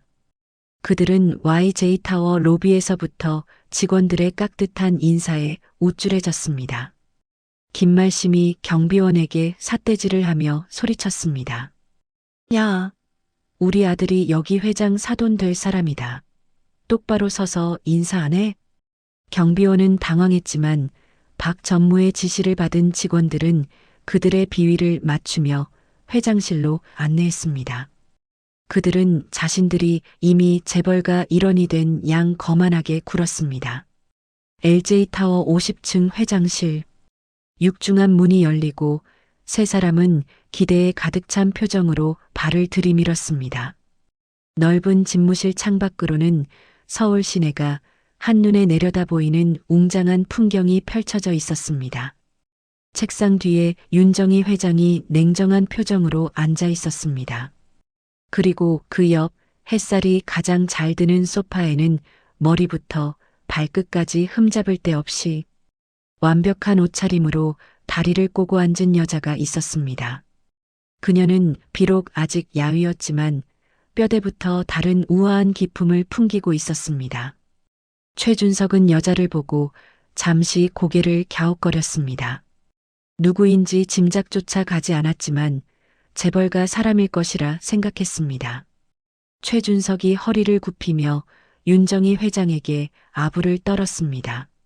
아이고, 회장님, 저희를 이렇게 귀한 곳에 초대해 주셔서 영광입니다. 저희 가족이 회장님 뵙고 싶어서 며칠 밤을 설쳤습니다. 윤정희 회장은 굳은 얼굴로 그들을 빤히 바라보았습니다. 그때 소파에 앉아있던 여자가 천천히 고개를 돌려 그들을 바라보았습니다. 낯설지만 어딘가 익숙한 얼굴. 화장으로도 가릴 수 없는 그 깊은 눈빛은 최준석과 김말심의 가슴을 서늘하게 만들었습니다. 네. 네가 왜 여기에? 최준석이 입을 틀어막으며 말을 더듬었습니다. 그녀는 바로 며칠 전 굶겨서 뒷방에 가둬뒀던 아내 강지숙이었습니다. 하지만 넝마처럼 보였던 예전과는 달랐습니다. 마치 한 마리의 백조처럼 우아하고 살기 가득한 도끼를 뿜어내고 있었습니다. 최준석이 믿을 수 없다는 듯 소리쳤습니다. 네가 왜 여기 있어? 청소하다 말고 어딜 도망쳐. 누가 허락하고 옷을 저렇게 입으래. 당장 곰팡이 핀 옷으로 갈아입고 집에 가서 바닥이나 닦아. 최준석이 강지숙에게 손을 들어 휘두르려는 찰나 쾅 하는 굉음과 함께 윤정희 회장이 책상을 내리쳤습니다. 테이블 위에 놓인 찻잔이 튀어오를 정도로 강력한 소리였습니다. 윤정희 회장이 일그러진 얼굴로 최준석을 노려보며 일갈했습니다. 누구 앞이라고 감히 내 더러운 손을 놀려. 당장 무릎 꿇지 못해. 최준석과 김말심, 조아라는 동시에 얼어붙었습니다. 윤정희 회장의 분노가 뿜어내는 살기에 그들은 숨조차 제대로 쉴 수 없었습니다. 김말심이 눈치 없이 틈새를 비집고 들어갔습니다. 사돈어른, 저희 지숙이가 몸이 아파서 착각하는 겁니다. 제가 바로 내보내겠습니다. 죄송합니다. 윤정희 회장이 천천히 자리에서 일어났습니다. 고개를 꼿꼿이 든 채 그녀는 선고를 내리듯 차갑게 말했습니다. 인사가 늦었군. 내가 이 아이의 어미이자 YJ그룹 회장 윤정이다. 내 딸을 그따위로 대접하고도 무사할 줄 알았나? 천하의 몹쓸 놈들. 네, 사돈 어른이. 회장님? 김말심은 다리에 힘이 풀려 그 자리에 주저앉았습니다. 최준석은 눈만 깜빡이며 상황 파악조차 하지 못하고 있었습니다. 조아라는 자신의 배를 감싸 쥐며 창백한 얼굴로 뒷걸음질 쳤습니다. 윤정희 회장이 박 전무에게 눈짓을 하자 박 전무가 보안 요원들을 시켜 세 사람의 팔을 결박했습니다. 너희가 감히 내 딸에게 짐승보다 못한 취급을 해? 3번의 유산을 겪게 하고 곰팡이 핀방에 가둬서 굶겨 죽이려 했어? 내 놈들은 살 가치도 없는 벌레들이다.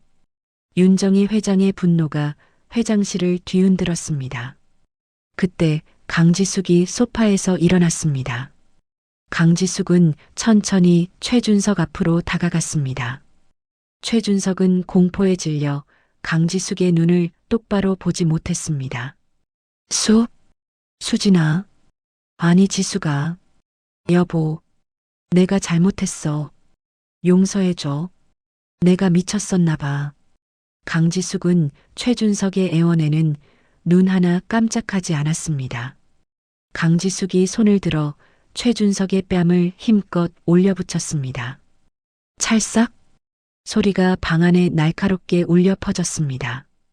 강지숙이 떨리는 목소리로 선고했습니다. 누가 내 여보야? 너 같은 건 내 인생의 오점이야. 너희들이 내 엄마를 속이고 나한테 상해를 입힌 순간 우리 인연은 끝났어. 이제부터 우리는 채권자와 채무자야. 그 독소 조항에 따라 말이야. 강지숙이 자리에 돌아와 앉자 윤정희 회장이 박 전무에게 지시했습니다. 스크린 켜. 놈들이 저지른 모든 죄를 하나도 빠짐없이 까발려. 회장실 벽면의 대형 스크린에 화면이 띄워졌습니다. 지안이 라면 국물을 뒤집어 쓴 채 웅크리고 있는 사진, 온몸에 든 멍 자국 사진, 갈비뼈 골절 진단서가 연달아 띄워졌습니다. 그리고 최준석과 조아라가 보험금을 노리고 나눈 메신저 대화 내용이 스크롤되었습니다. 김말심과 최준석은 화면 속의 자신들을 보며 소리쳤습니다. 안 돼. 저거 삭제해. 저거 다 가짜야. 윤정희 회장은 놈들의 외침을 무시하고 최종 통보를 내렸습니다. 최준석 사장, 당신의 공장은 물론 집과 전 재산 모두 오늘부로 압류됩니다. 계약 불이행으로 인한 위약금 10배, 즉 500억은 당신 가족 전체의 연대 보증 책임입니다. 김말심이 기절하듯 쓰러졌고 최준석은 영혼이 빠져나간 듯 넋을 놓았습니다. 감옥에 갈래? 아니면 계약서대로 내 공장에서 평생 빚을 갚을래? 선택은 내 놈들의 자유다. 윤정희 회장의 목소리는 천둥처럼 집무실을 울렸습니다. 그녀의 복수는 이제 막 시작되었을 뿐이었습니다. 최준석과 김말심, 조아라가 수갑을 차고 경찰서로 끌려간 다음 날 아침 그들은 풀려났지만 모든 것을 잃은 상태였습니다.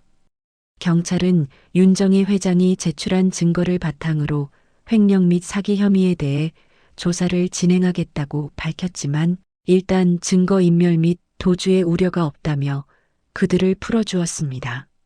그러나 풀려난 그들을 맞이한 것은 집이 아니었습니다.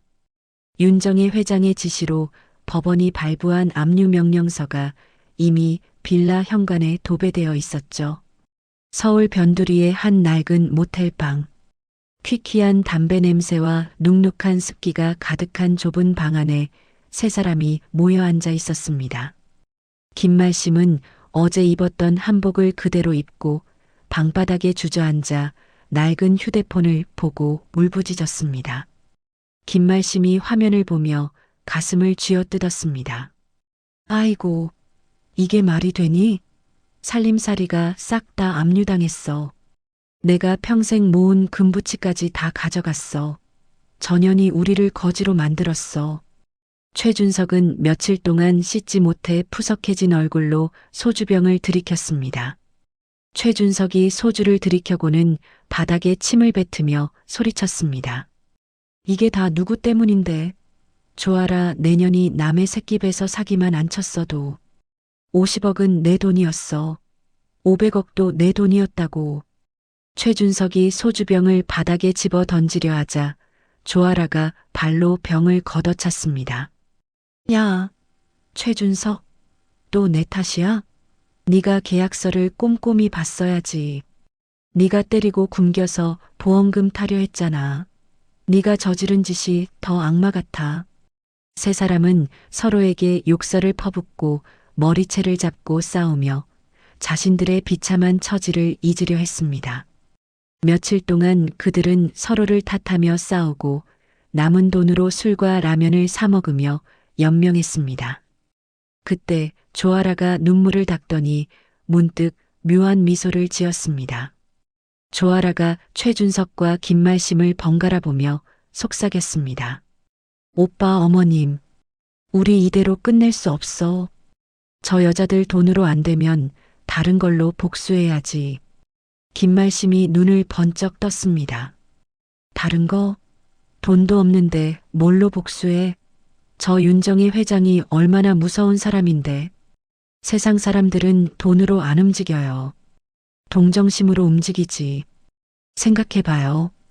재벌 회장이 딸을 시켜 힘없는 중소기업 사장과 임산부를 괴롭혔다. 그림이 얼마나 자극적이야. 우리가 피해자 코스프레만 잘하면 돼.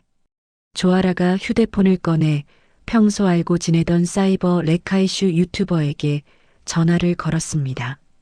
내용은 YJ그룹의 강지숙이 남편에게 버려진 후 앙심을 품고 복수하기 위해 아버지를 꼬드겨 회사를 강탈했다는 거짓 폭로였습니다.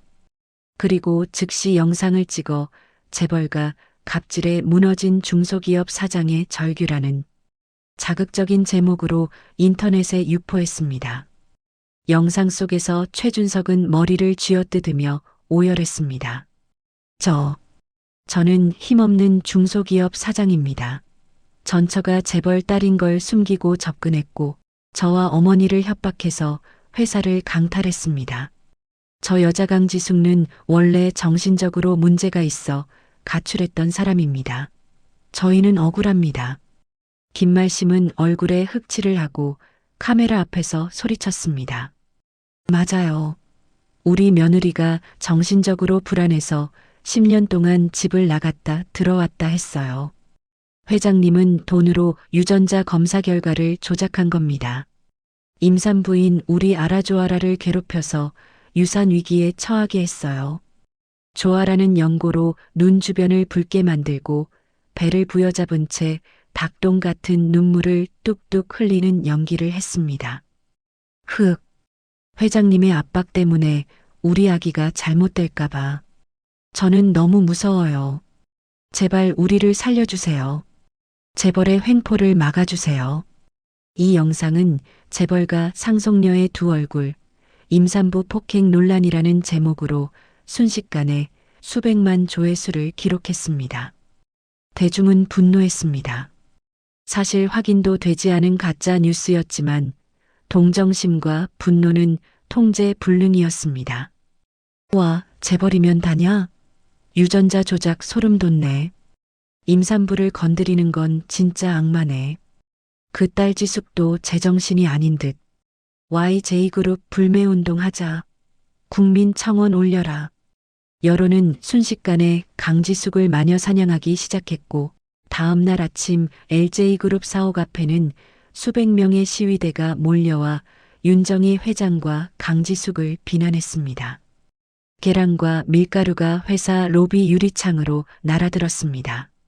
YJ그룹의 주가가 폭락하기 시작했고 주주들은 윤정희 회장의 해임을 거론하며 압박해왔습니다. 지아는 YJ타워 50층 회장실에서 이 모든 광경을 지켜보았습니다. 자신 때문에 엄마와 회사가 위기에 처했다는 죄책감에 강지숙의 입술이 하얗게 질렸습니다. 강지숙이 떨리는 손으로 소파에 기대어 앉아 있는 엄마 윤정희 회장을 바라보았습니다. 엄마, 저 때문에 제가 다시 숨어버릴게요. 저들이 저를 찾지 못하게. 윤정희 회장이 딸의 손을 꽉 잡으며 단호하게 말했습니다. 피하지 마라. 네가 왜 숨어?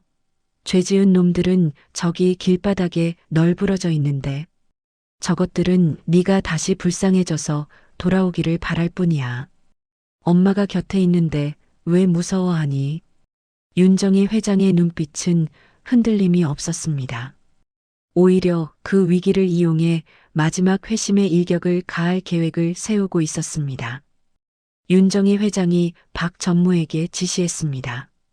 박 전무, 법무팀은 유튜버들 전부 명예훼손으로 고발하고 조아라가 출연하는 모든 방송의 송출을 막아. 그리고 조아라가 임신 사기죄로 과거에 징역형을 선고받았던 판결문 사본, 그거 지금 당장 가져와. 알겠습니다. 판결문과 더불어 조아라의 진짜 남편을 찾는 대로 바로 보고 드리겠습니다. 좋아. 그리고 최준석이 그놈 당장 내일 기자회견을 열겠다고 연락하게 만들어. 모든 진실을 밝히겠다면서. 판을 크게 벌여야지.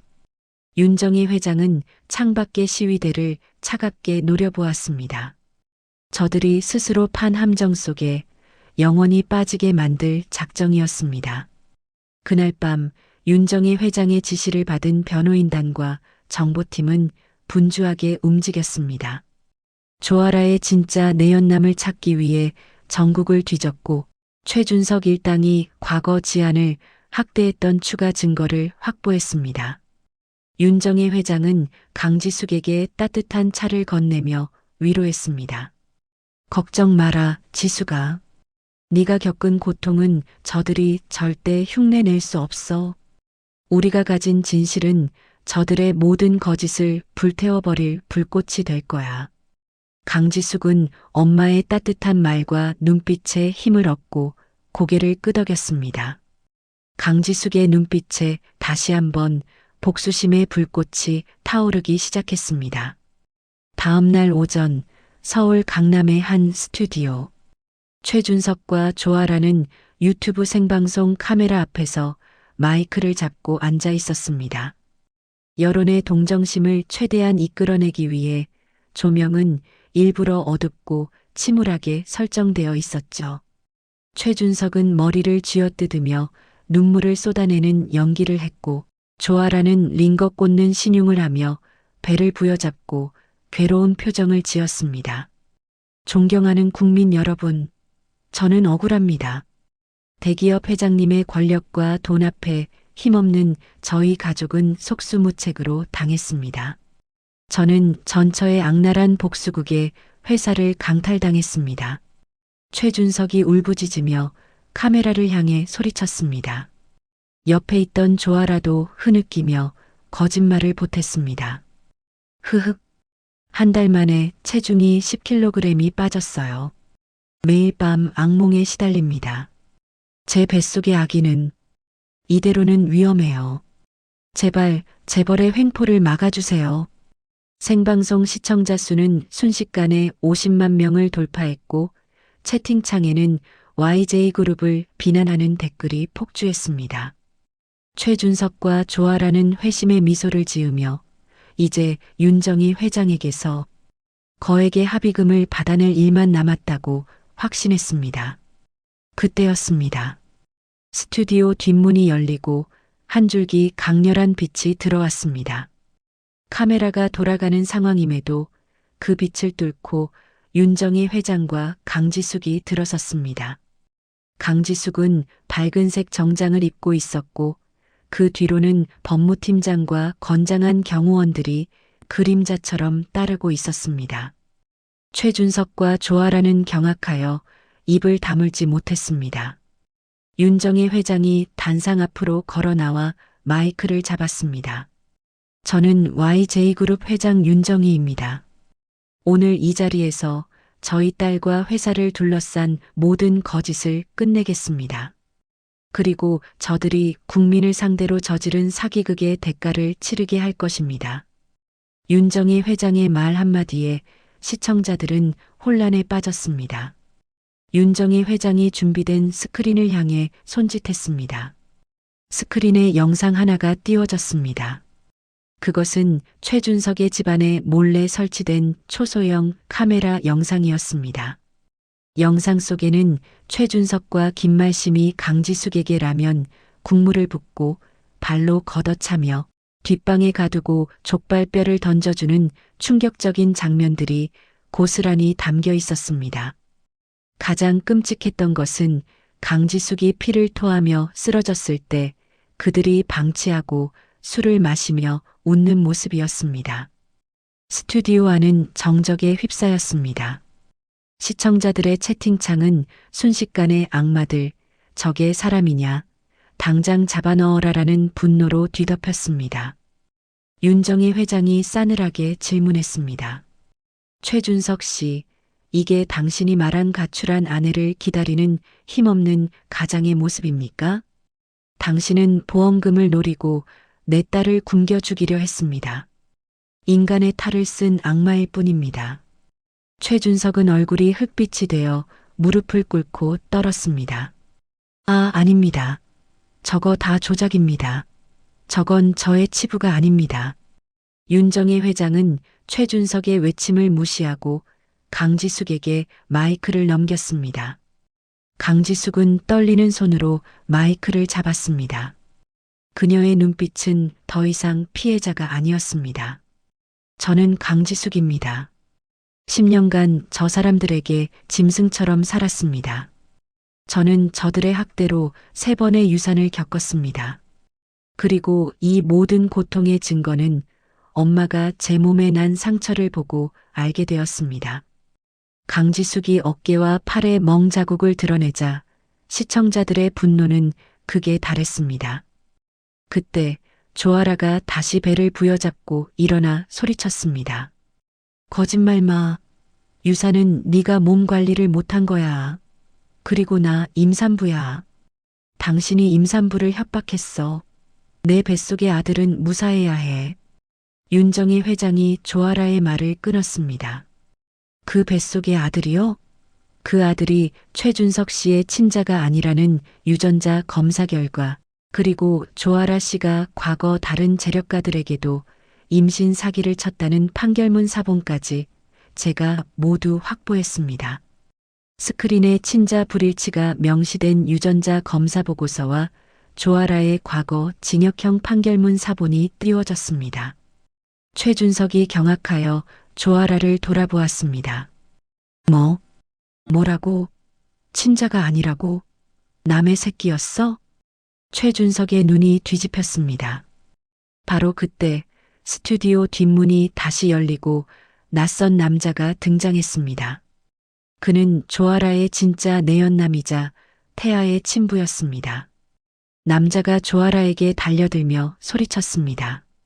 야, 조아라. 남의 돈 가지고 나한테 도박빚 갚아달라고 한 게 너지. 내 애 가지고 사기치다니. 상황은 완전히 통제 불능 상태가 되었습니다. 최준석은 조아라에게 달려들어 머리채를 휘어잡았습니다. 이년이 남의 새끼 베고 나를 속여? 너 때문에 내 인생이 망했어. 죽어. 너 같은 년은 죽어야 해. 조아라는 배를 감싸 안은 채 비명을 질렀고 두 사람은 방송 카메라 앞에서 육탄전을 벌이는 추태를 보였습니다. 이 모든 장면은 여과 없이 전 국민에게 생중계되었습니다.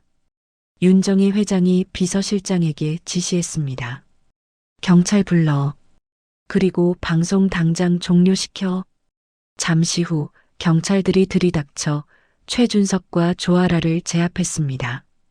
조아라는 사기, 공갈, 허위사실, 유포 혐의로 현행범 체포되었습니다. 최준석은 횡령 및 학대, 명예훼손 혐의로 수갑을 찼습니다. 그들이 경찰들에게 끌려나갈 때 윤정희 회장은 계약서 하나를 들어보이며 최준석에게 마지막 선고를 내렸습니다. 최준석 씨, 계약서대로 위약금 500억을 지금 당장 현금으로 상환하시겠습니까? 아니면 노무직으로 강제 복무하시겠습니까? 선택은 당신의 자유입니다. 최준석은 구치소의 지옥과 500억이라는 거액 앞에서 절규했습니다. 최준석이 바닥에 무릎을 꿇고 눈물을 흘리며 빌었습니다. 회장님, 살려주십시오. 노무직으로 가겠습니다. 제발 감옥만은 보내지 마십시오. 김말심은 아들의 모습에 혼절하여 쓰러졌습니다. 윤정희 회장은 최준석의 비굴한 모습을 확인하고 만족했습니다. 좋아요. 내일 아침 8시 YJ푸드로 인수된 옛 공장으로 출근하세요. 청소부 유니폼이 준비되어 있을 겁니다. 모든 것이 정리된 후 윤정희 회장은 강지숙에게 따뜻한 포옹을 건넸습니다. 이제 다 끝났어, 지수가. 저 짐승들 내 눈에 띄지 않는 곳에서 평생 빚 갚으며 살게 될 거야. 강지숙은 눈물을 닦고 이혼 서류 하나를 꺼내 최준석이 도장 찍은 곳 위에 힘껏 던졌습니다. 나의 10년 내 몸으로 갚아. 평생 일해서 갚아도 모자라겠지만. 그리고 다시는 내 이름 부르지 마. 강지숙의 마지막 선고는 놈들의 영혼을 파괴하는 강력한 철퇴와 같았습니다. 그로부터 1년이라는 시간이 훌쩍 지났습니다. 시간은 잔혹한 자들에게는 멈춤 없는 심판을, 그리고 고통받았던 자들에게는 맑은 햇살을 가져다 주었죠. 최준석과 김말심은 윤정희 회장의 계약서에 따라 YJ푸드로 인수된 옛 공장의 노무직으로 강제 복무하고 있었습니다. 그들이 호령하던 공장은 이제 그들의 지옥이 되었습니다. 새벽 5시 김말심은 낡고 기름때 묻은 작업복을 입고 화장실 청소를 하고 있었습니다. 아이고 허리야. 아이고 팔다리야. 김말심은 관절염으로 퉁퉁 부은 손으로 세숫대야에 더러운 물을 꾹 짰습니다. 그녀가 며느리 강지숙에게 발로 걷어차며 바닥을 닦으라고 소리쳤던 바로 그 공장 바닥이었습니다. 이마에는 굵은 땀방울이 맺혔고 눈에서는 후회의 눈물이 주르륵 흘러내렸습니다. 그때 복도 끝에서 익숙한 발소리가 들려왔습니다. 최준석이었습니다. 최준석 역시 낡은 작업복을 입고 몸은 뼈만 남은 채 힘겹게 걷고 있었습니다. 엄마, 여기서 뭐해? 밥 먹으러 안 와? 오늘 내가 주방 보조라서 밥 빨리 못 먹으면 굶어야 해.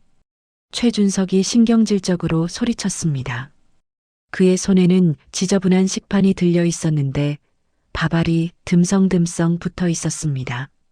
최준석은 화장실 구석에 걸터 앉아 고개를 숙이고 밥을 먹기 시작했습니다. 김말심이 아들의 초라한 모습에 가슴을 쥐어뜯었습니다. 아이고, 내 아들. 누가 너를 이 꼴로 만들었니? 네가 왜 이 썩어 빠진 공장에서 이런 개밥 같은 걸 먹고 있니? 닥쳐. 엄마 때문에 이렇게 된 거 아니야.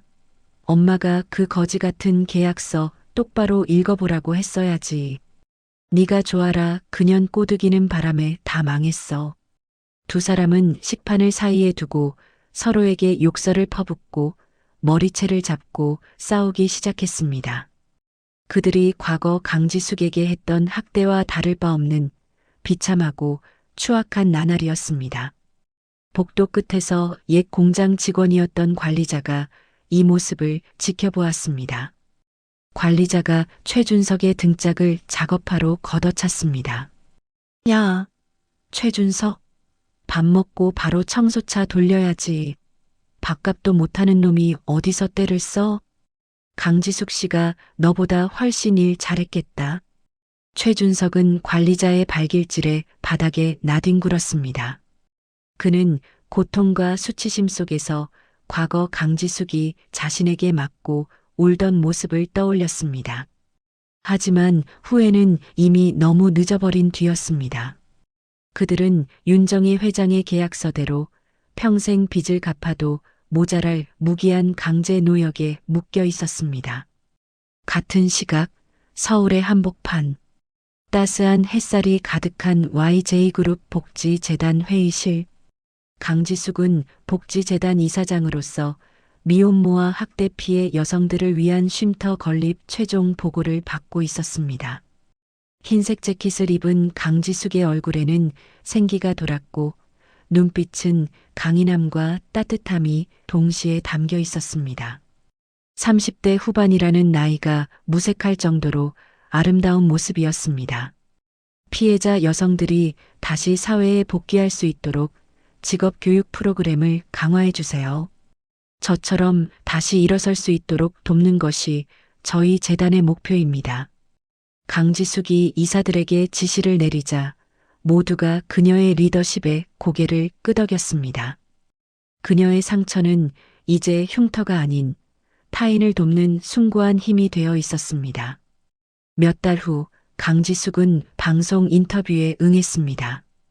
그녀는 학대 피해자에서 재단의 이사장으로 우뚝 선 자신의 경험을 담담하게 이야기했습니다. 저는 어둠 속에 있는 모든 분께 말씀드리고 싶습니다. 여러분이 겪은 고통은 여러분을 무너뜨리는 약점이 아닙니다. 그것은 단단한 갑옷이 되어 여러분을 지킬 힘이 되어줄 것입니다. 그리고 저에게는 제 엄마 같은 빛이 되어준 분이 있었습니다. 강지숙은 객석 맨 앞줄에 앉아 자신을 자랑스러운 눈빛으로 바라보는 윤정희 회장을 향해 환하게 웃었습니다. 두 모녀의 아름다운 모습은 국민들에게 깊은 감동을 주었습니다. 윤정희 회장 역시 딸의 성공적인 성장에 눈시울을 붉혔습니다. 그날 저녁 윤정희 회장의 자택. 강지숙은 앞치마를 두르고 주방에서 된장찌개를 끓이고 있었습니다. 윤정희 회장이 식탁에 앉아 딸이 끓여주는 찌개 냄새를 맡았습니다. 아이고, 냄새 좋다. 우리 딸 솜씨는 여전하네. 이제 회장님이 아니라 요리사로 전직해도 되겠다. 엄마도 참. 얼른 앉으세요. 오늘은 제가 엄마가 좋아하는 반찬들만 잔뜩 했어요. 강지숙이 직접 만든 멸치볶음과 나물 반찬을 윤정희 회장의 밥그릇 위에 정성스럽게 올려주었습니다. 윤정희 회장이 딸의 밥그릇에 다시 고기를 올려주었습니다. 너도 좀 먹어라. 아직 밥을 2공기씩은 먹어야 해. 네, 엄마. 두 모녀는 서로의 밥그릇에 반찬을 올려주며 행복하게 웃었습니다. 강지숙은 남편과 시어머니에게 굶주림과 학대를 당했던 10년의 지옥을 엄마의 따뜻한 밥상으로 완전히 치유하고 있었습니다. 윤정희 회장이 딸의 손을 잡으며 말했습니다.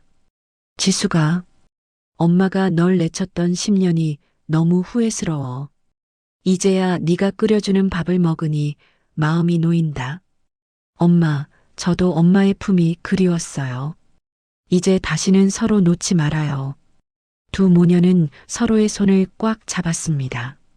그 순간 그들의 곁에는 세상의 어떤 재물로도 살 수 없는 진정한 가족의 사랑과 평화가 깃들어 있었습니다. 며칠 후 강지숙은 운전기사를 대동하고 옛 빌라촌을 다시 찾았습니다. 재개발이 확정되어 빌라들은 모두 철거되고 공터만 남아 있었습니다.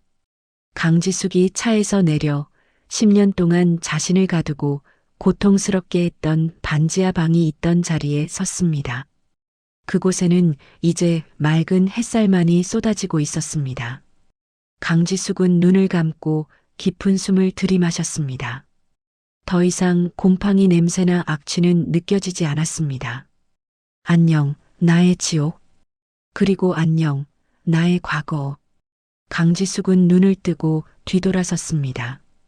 그녀의 표정은 평온하고 밝았습니다. 앞으로 그녀의 삶에는 눈물 대신 웃음, 고통 대신 행복만이 가득할 것입니다. 강지숙이 차에 오르자 운전기사가 물었습니다. 이사장님, 다음 일정은 어디로 가시겠습니까? 엄마 계신 곳이요. 엄마랑 같이 산책할 거예요. 강지숙의 당당한 발걸음 소리가 희망차게 울려 퍼졌습니다. 그녀의 앞길에는 영원히 지지 않는 따뜻한 봄날이 기다리고 있었습니다. 5년간의 모진 시집살이와 배신을 딛고 일어선 수진의 이야기 어떠셨나요?